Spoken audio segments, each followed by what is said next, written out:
Welcome back to RS learning zone. अस्सलाम वालेकुम students, उम्मीद है आप सब खैरियत से होंगे। आज हम डिस्कस करने जा रहे हैं lesson number 29 educational psychology PSY 406 का। चैनल लाजमी सब्सक्राइब कर दिया करें। अगर आपको वीडियो हेल्पफुल लगे तो कमेंट और लाइक भी कर दिया करें। वीडियो को अंत तक आपने लाजमी देखना है। Motivation in learning and teaching to.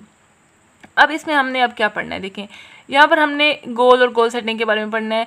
यहाँ पे हमने ये देखना है कि गोल सेटिंग, इमोशंस और सेल्फ कॉन्सेप्ट का स्टूडेंट्स की मोटिवेशन पर क्या असर होता है। ठीक है, अब यहाँ पर आप पहले देख लेना कि गोल सेटिंग क्या है। तो गोल वो चीज़ है जो इंसान अचीव करना चाहता है, और अगर गोल ही ना हो तो फिर कोई भी एफर्ट बेकार है। जो गोल्स है वो डायरेक्टेड बिहेवियर होता है, वो बिहेवियर जो किसी गोल को, अब गोल डायरेक्टेड बिहेवियर क्या है, वो बिहेवियर जो किसी गोल को हासिल करने के लिए किया जाता है। A goal is an attainment that a person is striving to achieve. आपके एमसीक्यूज के लिए इंपॉर्टेंट है।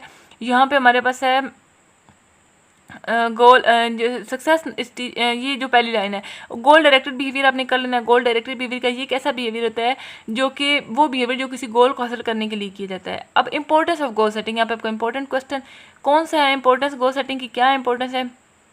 अटेंशन को फोकस करता है, एफर्ट को मोबिलाइज करता है, मुश्किल वक्त में भी परसिस्टेंस देता है, और नए तरीके और स्ट्रेटजीज डेवलप होती हैं। करेक्टरिस्टिक ऑफ गोल्स आप आ जाती हैं, वो क्या है, तो इसमें है कि करेक्टरिस्टिक ये है कि रिसर्च के मुताबिक इफेक्टिव गोल ये कुछ क्वालिटीज़ रखते हैं। वो कौन सी हैं, क्लियर होना चाहिए, स्पेसिफिक होना चाहिए, रीजनेबल होना चाहिए, रियलिस्टिक होना चाहिए, मॉडरेट लेवल की चैलेंजेस होनी चाहिए, और उसके बाद शॉर्ट टर्म में अचीव हो सके, थोड़े से पीरियड में, शॉर्ट पीरियड ऑफ टाइम में अचीव हो सके। ये जो करेक्टरिस्टिक है ना बच्चों, ये आपने अपने दिमाग में रखनी है। क्या पता ये एमसीक्यूज में भी आ जाए कि इनमें कौन कौन सी क्वालिटीज़ होनी चाहिए, या कौन सी क्वालिटीज़ है जो यहाँ पे करेक्ट है, या कौन सी क्वालिटीज़ हैं जो इधर इन 4 ऑप्शन सही दिए और 3 सही दिए और एक गलत हो, कि ये एक गलत है और बाकी ठीक है, तो वो कौन सी है। अब यहाँ पर आप देख लें, अब हमारे पास यहाँ पे कौन सा है, एक हमारे पास वर्ड है कि यहाँ पर फियर ऑफ फेलियर। तो फियर ऑफ फेलियर यहाँ पर हमारे पास 3 है। साइकोलॉजिस्ट आइडेंटिफाई 3 लेवल्स ऑफ जी, ठीक है। अब जो यहाँ पे हमने पढ़ना है वो कौन सा, एक लो फियर है, एक हाई फियर है, और एक फेलियर एक्सेप्टिंग है। अब लो फियर कौन सा है, स्टूडेंट्स चैलेंजिंग गोल सेट करते हैं, वो लो फियर है। हाई फियर कौन सा है, जो गोल्स इतने मुश्किल होते हैं कि स्टूडेंट्स घबरा ही जाते हैं। फेलियर एक्सेप्टिंग क्या है, इसमें ये थर्ड लेवल है। इसमें क्या करता है कि जो स्टूडेंट होता है वो पहले से ही एक्सेप्ट करता है कि वो तो उसने फेल होना है, और वो डिप्रेस्ड होता रहता है। नेक्स्ट यहाँ पे हम पढ़ेंगे, यहाँ पर एक वर्ड है इंट्रिंसिक और इंटरेस्ट और इमोशंस। ठीक है, अब इंटरेस्ट और इमोशन में क्या पढ़ना है कि स्टूडेंट्स का इंटरेस्ट और इमोशंस उनकी लर्निंग में बहुत ज़्यादा रोल प्ले करते हैं। अब यहाँ पर एक और दिया हुआ है एरोसल का। Arousal involve psychology as well as psychological reaction.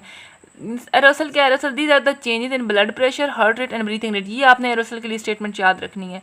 ठीक है, अब नेक्स्ट हम यहाँ पर कर लेते हैं सेल्फ कॉन्सेप्ट एंड सेल्फ, यहाँ अच्छा सच दैट ऑप्टिमल लर्निंग का भी यहाँ पर ऑप्शन आ गया, वर्ड है ऑप्टिमल लर्निंग। ऑप्टिमल लर्निंग जो है ना, वो बेस्ट लर्निंग को सपोर्ट करता है, ना मतलब कि बहुत लो और ना बहुत हाई, ये आपके पास है ऑप्टिमल लर्निंग के लिए। अब सेल्फ कॉन्सेप्ट और सेल्फ एफिशिएंसी को हम पढ़ लेते हैं। इंसान का अपने बारे में जनरल व्यू, ये क्या चीज़ है, ये हमारा सेल्फ कॉन्सेप्ट है। Self concept refers to a person's belief about himself, अपने बारे में एक जनरल व्यू। सेल्फ एफिशिएंसी क्या है, वो है कि अपनी एबिलिटीज़ पर यकीन, कि मैं ये कर सकता हूँ, क्या मैं ये काम कर सकता हूँ, अपनी एबिलिटी पर यकीन। सेल्फ एस्टीम क्या है कि अपने आप को दी हुई वैल्यू, जो हम खुद को वैल्यू देते हैं उनको हम सेल्फ एस्टीम कहते हैं। ये 3 चीज़ें लर्निंग और मोटिवेशन को इफेक्ट करती हैं। अब यहाँ पर आप देख लें कि self determination is the desire to live according to our wishes. Self determination क्या है, सेल्फ डिटर्मिनेशन होता है, इसका मतलब है कि हम अपनी मर्ज़ी से जीना बिना किसी एक्सटर्नल सोशल प्रेशर के, ये हमारे पास है सेल्फ डिटर्मिनेशन। जब देखें, अब जब क्लासरूम में ऑटोनॉमी और सेल्फ डिटर्मिनेशन होती है तो इंटरेस्ट बढ़ता है, क्रिएटिविटी आती है, कॉन्सेप्चुअल लर्निंग होती है। ये आपने पॉइंट्स याद रखने हैं। Classroom environment and teacher attitude that encourage self determination to more helpful for learning, self determination and autonomy is ready to greater student. ये जो मैंने आपको बताया ना कि इंटरेस्ट बढ़ता है, क्रिएटिविटी होती है और कॉन्सेप्चुअल लर्निंग होती है।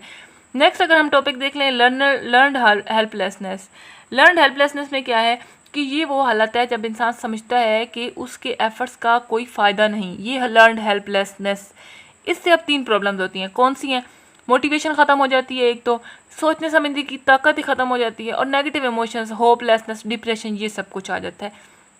Problems of lack of yellow, मतलब ख़त्म हो जाती है, कम हो जाती है motivation for learning. Problems of low effort to carry out clear and ambitious thinking, मतलब कि नेगेटिव थिंकिंग आती रहती है, और negative emotions of despair and hopeless हो जाता है बंदा। ठीक है, तो यहाँ पर आगे है बस ये हमारे पास। अब हम देख लेते हैं कि इसमें हमारे पास कौन कौन से हैं जो क्वेश्चंस इंपॉर्टेंट बन रहे हैं। चैनल को सब्सक्राइब कर दें। यहाँ पर हमारे पास एक है गोल डायरेक्टेड बिहेवियर कौन सा है, तो गोल डायरेक्टेड बिहेवियर का हमारे पास यहाँ पहली दूसरी तीसरी लाइन में है। तीसरी लाइन में गोल डायरेक्टेड बिहेवियर क्या होते हैं। गोल डायरेक्टेड बिहेवियर वो बिहेवियर होते हैं जो किसी गोल की तस्दीक या सेटिस्फेक्शन के लिए हासिल करने के लिए होते हैं, ठीक है। और गोल्स की वो कौन सी खसूसियात हैं जो उन्हें ज़्यादा मोटिवेशन बताती हैं। तो गोल की खसूसियात कौन सी हैं, जैसे कि उनको क्लियरली डिफाइंड गोल हों, स्पेसिफिक गोल्स हों, रीज़नेबल गोल हों जो अचीव हो सकें, शॉर्ट पीरियड में हासिल हो सके, और मॉडरेट चैलेंजिंग गोल्स हो। उसके बाद सेल्फ एफिशिएंसी और सेल्फ कंट्रोल का क्या फ़र्क है। तो सेल्फ एफिशिएंसी होती है वो यकीन जो बंदे को अपनी पर्सनल कॉम्पिटेंस पर होता है और किसी मतलब ख़ास सिचुएशन में। सेल्फ कॉन्सेप्ट क्या है, यानी एक जनरल पॉइंट ऑफ व्यू हमारा अपने बारे में। सेल्फ एस्टीम क्या है, वो वैल्यू जो हम अपनी एबिलिटीज़ और बिहेवियर को देते हैं। लर्नड हेल्पलेसनेस क्या है, यानी कि लर्न हेल्पलेसनेस वो हालत होती है जिसमें स्टूडेंट्स को लगता है कि उसकी कोशिश का कोई फ़ायदा ही नहीं है। अब इससे 3 प्रॉब्लम्स आती हैं, वो कौन सी हैं, वो है लो मोटिवेशन, लो एफर्ट और थिंकिंग नेगेटिव इमोशंस। यहाँ पर हमारे पास एक इधर वर्ड था एरोसल वाला, ये एरोसल इमोज।